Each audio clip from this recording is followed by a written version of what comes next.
विद्या की देवी सरस्वती, माता पिता गुरु, नवग्रह की चरण वंदना एवं आप सभी सुधी दर्शक को मेरा हार्दिक अभिवादन एवं नमन।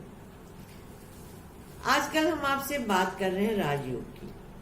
आपने कई बार देखा होगा कि व्यक्ति विशेष कहीं पर भी नहीं स्थित है और फिर आगे अपनी कर्मठता से ऊंचाई पे चला जाता है, दिन रात की परिश्रम करता है। बहुत ऐसे लोग हैं जो परिश्रम करके भी नहीं कुछ पा पाते। इसका मतलब यह है कि परिश्रम उन्होंने सही तरीके से नहीं किया।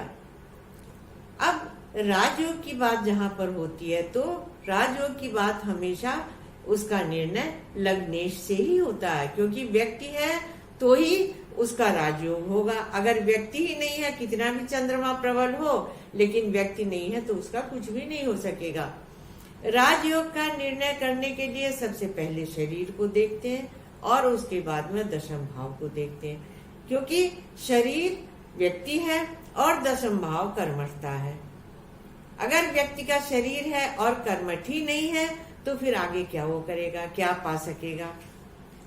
तो इसी कड़ी में मैंने आपको पहले मेष की बात बताई थी, मेष लग्न के राजयोग की, और आज हम आपसे बात कर रहे हैं वृषभ भी जिसको बोलते हैं उसके राजयोग की।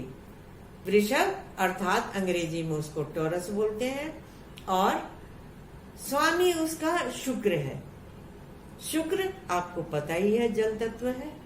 तो जब राजयोग की बात करेंगे तो सबसे पहले उसका शरीर देखेंगे, लग्न देखेंगे। तो अगर वृष राशि का स्वामी वृष में ही लग्नस्थ है तो उच्च कोटि का राजयोग होता है। अगर दशमेश शनि दशम भाव में बैठा हुआ है कुंभ का तो उच्च कोटि का राजयोग होता है। अगर भाग्येश और कर्मेश शनि भाग्य भाव में बैठा हुआ है तो उच्च कोटि का राजयोग होगा। अगर कर्मेश शनि और लग्नेश शुक्र लग्न में बैठे हुए हो तो राजयोग होगा। इस राजयोग को अखंड राज्य लक्ष्मी योग भी बोलते हैं, जब लग्नेश दशम में और दशमेश लग्न में बैठे हुए हो। अगर लग्नेश और दशमेश की युति दशम में हो गई तो राजयोग होगा। अगर सुखेश सूर्य लग्न में हो गए तो राजयोग होगा। अगर वृष राशि का स्वामी मीन में उच्चस्थ लाभ भाव में बैठा हुआ हो तो राजयोग होगा। अगर द्वितीयेश बुध दशम भाव में बैठ गया तो राजयोग होगा। अगर बुध द्वितीयेश होकर के दशम भाव में शनि से युति करे तो भी अच्छा राजयोग होता है। अच्छा मैंने इसलिए कहा क्योंकि उसकी व्यक्ति विशेष की बुद्धि विचलित होती रहती है। बुध जब स्वतंत्र रहते हैं तो उनका बहुत अच्छा प्रभाव होता है। जब वो शनि राहु केतु मंगल के साथ में हो जाते हैं तो उनका स्वभाव बदल जाता है। तो अगर द्वितीयेश बुध अकेले ही दशम भाव में बैठे हुए हों, कुंभ में हो तो बहुत अच्छा राजयोग होगा। अगर पंचमेश बुध अगर लग्न में बैठ गए तो बहुत अच्छा राजयोग होगा। अगर बुध शुक्र और शनि इनकी युति अगर लग्न में हो गई तो बहुत शुभ राजयोग होगा। लेकिन ध्यान रखें, अगर सूर्य और चंद्रमा लग्न में बैठ गए वृष राशि में तो वो अवयोग हो जाता है। राजयोग का जब हम निर्णय करते हैं उस समय पर हम ये भी देखते हैं कि बृहस्पति का शुभ होना बहुत अच्छा होता है, क्योंकि बृहस्पति हालांकि वृष लग्न वाले को बृहस्पति बहुत अच्छा फल नहीं देते, लेकिन बृहस्पति की दृष्टि उनको बहुत शुभ बनाती है और शुभता प्रदान करती है और आदमी अपने कार्य से अपनी ऊंचाई से बहुत आगे जाता है।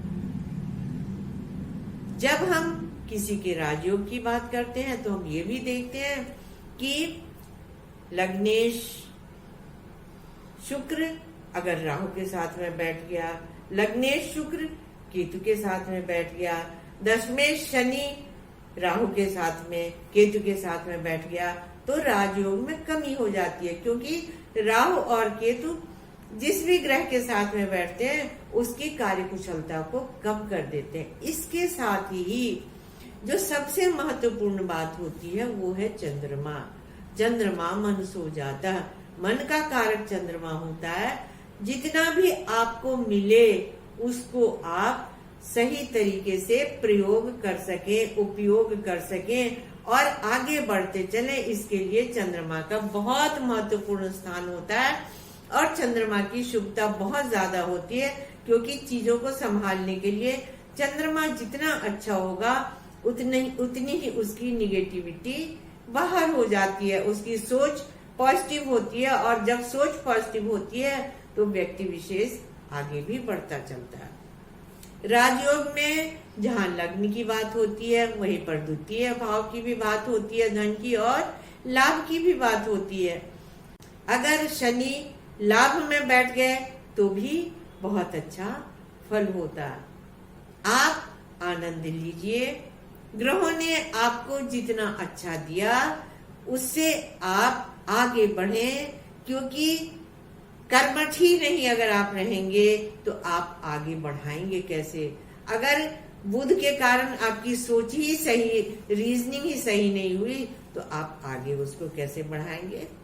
हमेशा आगे बढ़ते रहिए, सुख को प्राप्त करिए। मानसिक सुख सबसे बड़ी शांति का प्रतीक है, जिससे आप आगे बढ़ते रहेंगे।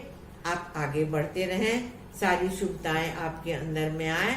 आप मेरा कार्यक्रम देखते रहें और इसको सब्सक्राइब करते रहें, शेयर करते रहें। हम आपसे फिर मिलेंगे, तब तक के लिए नमस्कार।